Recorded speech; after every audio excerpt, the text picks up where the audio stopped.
trouvée à la frontière avec l'aile orientale. Mira. Une réponse étouffée me parvient du bureau, et je tends la main vers la poignée de la porte. « Elle n'a aucune chance !» crie Mira, alors que je pousse le battant. Il est si lourd que le poids de mon barda se déplace vers l'avant, manquant me faire tomber. Merde. Derrière son bureau, la générale jure, et moi, je m'agrippe au dossier du canapé capitonné pour retrouver mon équilibre. Merde, maman! Elle n'est même pas capable de gérer son sac à dos! S'emporte Mira en se précipitant vers moi. Je sens mes joues brûler, mortifiée. Je me force à me redresser. Ça va! Elle est rentrée depuis 5 minutes qu'elle essaie déjà de me sauver. Parce que tu as besoin d'être sauvé, imbécile. Je ne veux pas de ça. Je ne veux pas faire partie de ce fichu cadran des cavaliers. Parce que, bon, je n'ai pas envie de mourir. Il aurait mieux valu que je rate le test d'admission à Basgiat et que j'aille directement à l'armée avec la majorité des conscrits. Mais si, je suis tout à fait capable de me débrouiller avec mon sac à dos et je me débrouillerai seule. Oh, Violette! Des yeux bruns inquiets se baissent vers moi, tandis que des mains puissantes redressent mes épaules. Salut, Mira! Un sourire se dessine au coin de ma bouche. Elle est peut-être là pour faire ses adieux, n'empêche que je suis quand même heureuse de revoir ma sœur pour la première fois depuis des années. Son regard s'adoucit et ses doigts s'enfoncent dans mes épaules comme si, peut-être, elle allait me serrer dans ses bras. Au lieu de quoi, elle recule et se tourne pour se tenir à mes côtés, face à notre mère. « Tu ne peux pas faire ça !»« C'est déjà fait. » Maman hausse les épaules. Les lignes de son uniforme noir ajusté s'élèvent et s'abaissent dans le mouvement. Je ricane.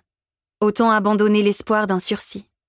Non pas que j'aurais dû attendre, ou même espérer, une once de pitié de la part d'une femme qui est devenue célèbre justement pour son absence de pitié. « Alors défais-le !» grince Mira. « Elle a passé toute sa vie à se former à devenir scribe. Elle n'a pas été élevée pour être cavalière. » En tout cas, elle n'est assurément pas toi, n'est-ce pas, lieutenant Sorengai? Maman, qui a appuyé les mains sur la surface immaculée de son bureau, se penche légèrement pour se lever, tout en rivant sur nous ses yeux plissés et scrutateurs qui reflètent ceux des dragons sculptés dans les pieds massifs du meuble. Je n'ai pas besoin d'être dotée du pouvoir interdit de la lecture dans les pensées pour savoir exactement ce qu'elle voit.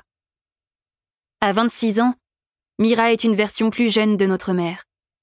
Elle est grande, avec des muscles forts et puissants, tonifiés par des années de combat et des centaines d'heures passées sur le dos de son dragon. Sa peau est éclatante de santé, et ses cheveux bruns dorés sont coupés courts pour le combat, dans le même style que ceux de maman. Au-delà de son apparence, elle affiche la même arrogance, la conviction inébranlable que sa place est dans le ciel, dragonnière jusqu'au bout des ongles. Elle est tout ce que je ne suis pas, et le mouvement de tête désapprobateur de maman m'indique qu'elle est d'accord. Je suis trop petite, trop frêle. Les courbes que j'ai devraient être des muscles, au lieu de quoi mon corps, ce traître, me rend si vulnérable que c'en est embarrassant.